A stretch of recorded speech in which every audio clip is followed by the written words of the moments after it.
how do you know who is the tribe of Dan today? How did you come by that information? How do I know who the children of Israel are today? No, I'm being more specific because I feel like sometimes it can get vague. How do you know who is the tribe of Dan today?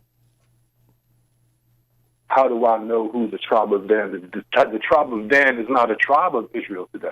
Okay. How do you know who is the tribe of Benjamin today? According to the prophecies and testimony that the Father gave in the Scriptures. But how do you know that those whom you call Benjamites are the Benjamites described in Genesis 49? According to the prophecy. What prophecy did the Benjamites fulfill that let you know they are the Benjamites of Genesis 49? They went into slavery. Okay. According to the Scripture. Where does it say in Genesis 49 that will happen? In Deuteronomy 28 and Genesis 49, it lets them know the blessings and the demeanor according to what the Father told Jacob. And also all the other prophets. Well, Deuteronomy 28 says they'll go into slavery into Egypt again. Right. And okay. They say America is our Egypt. Okay, what's the hold on. What's the precept? There's a line of questioning here, and it's helpful. What's your precept that says America equals Egypt of Deuteronomy 28:68? What's your precept for that? Sure. And this is where what's the precept for that? Yeah. Exodus 15. That's not too hard. Out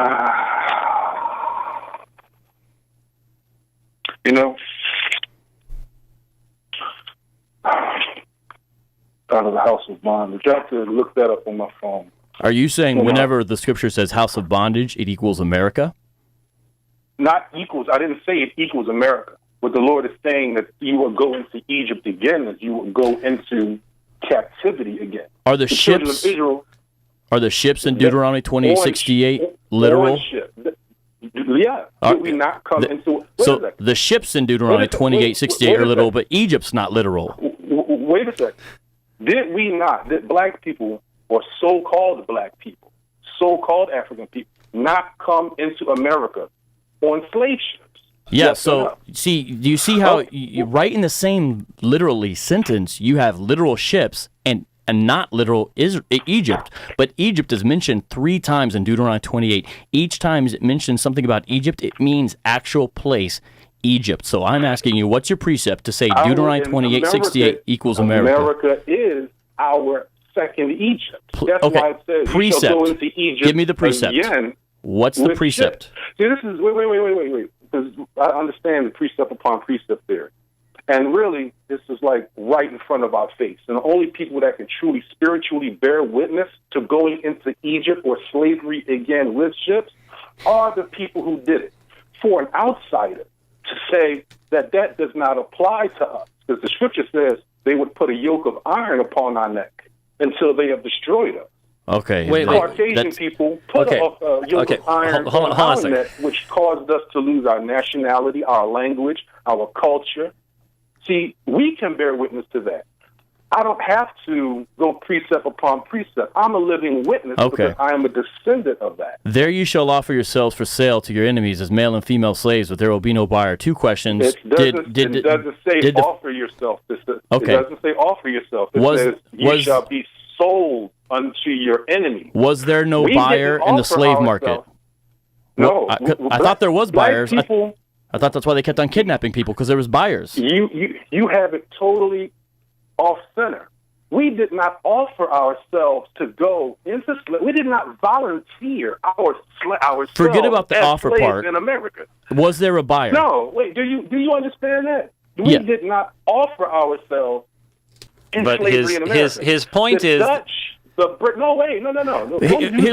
just trying to show you what. Yes, I do. I agree. We were taken and kidnapped. I agree with you. And kidnapping is a violation of Old Testament law and is actually punishable by death. So you and I are on the same page about that. If people would have just followed no kidnapping, it wouldn't happen. But there were prophecy, buyers. See, the reason why I'm pressing you on this is because you said, here's my rationale, prophecy. I'm asking you how they fulfill prophecy. You turn to Deuteronomy 28:68. I then, therefore, put the screws, in a sense, to Deuteronomy 28:68. See if it matches up the work you're trying to get out of it. Then you tell me I can't understand as an outsider, which sounds like a cop-out, and then I'm going to specific things. Egypt is literal, is figurative. One, you're using the New King James Version. I have the ESV, not a New King James Version. But I could... No, the new. Aren't you using the New King James Version right now with that translation? No, English Standard Version. Okay. So in that interpretation, it's saying that, or it's trying to imply that the children of Israel would offer themselves to be slaves in a nation or in a place that they would go into slavery with in ships. And according to what happened to the translation in the scriptures and what happened to us, that's not true. We didn't offer ourselves. KJV. We were sold into Egypt on slavery. KJV says, no man shall buy you.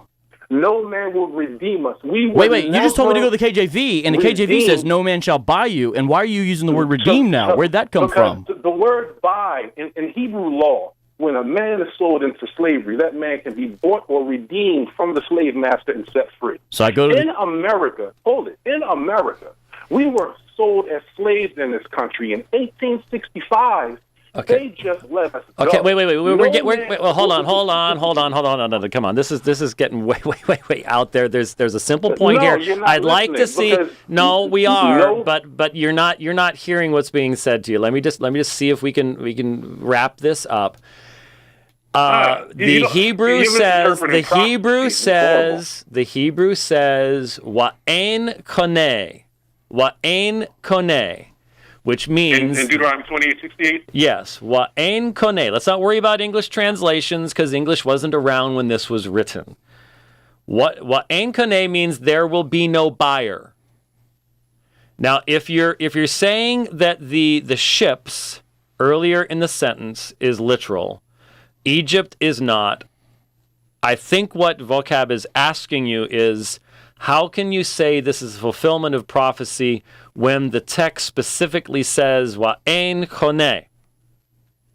There is no buyer. And from my perspective, what I want to ask is, my forefathers were sold into slavery as well. Oh, here we go. Oh, you shouldn't. What are you laughing about? Do you think that only that slavery has only existed amongst black people in the world? No, that's not what I'm saying. And I'm laughing because in the book of Luke, the Messiah said the tribe of Judah the temple was going to be destroyed, the city burnt to the ground. Close the door. And we were going to be expelled out of our land. And the scripture says we fled into Africa. So all those people from the tribe of Judah that fled into Africa and were amongst the indigenous African people, two different nations of people in Africa. But in the 1600s, Judah, according to the prophecy, was sold into slavery. There you shall in the be sold 1600s for bondmen and bondwomen. And no man shall buy you, meaning as a slave, to be purchased back or redeemed from the captivity that they're in. France didn't free us to say, hey, go back home. Spain didn't free us to say, hey, get these slaves out of America and take them back home. See, the thing is you're interpreting the scripture because you're misinterpreting the scripture because you're not the recipient of the person. How did Esau, hold on, this is a relevant question. How did Esau know who to snatch? How did they know how to get only Israelites off the Ivory Coast? Because during the papal bull of Pope Alexander VI of Rome, Dum Diveris, and all the subsequent bulls after that, they understood where the tribe of Judah was, being the recipients of the Roman Empire. So Esau, then the slave traders, they knew exactly who to snatch. Why would Esau want to fulfill prophecy? Well, no. It's not about what. Let me say two things. One, when America went into Iraq, did they not go get Saddam Hussein? And did they not know who he is?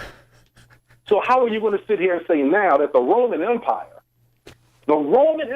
who ruled from the whatever river all the way to the east, did not know in their historical records where the dispersed of the tribe of Judah was?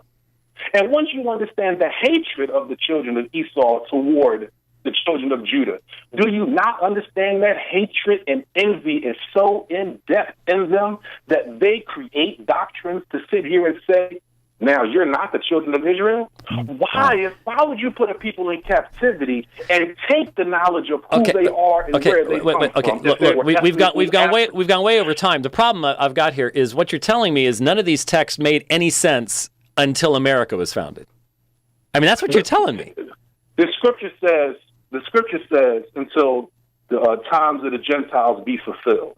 And what people didn't see, and the wonderful mystery of my God is that these are the end times. America is Babylon the Great.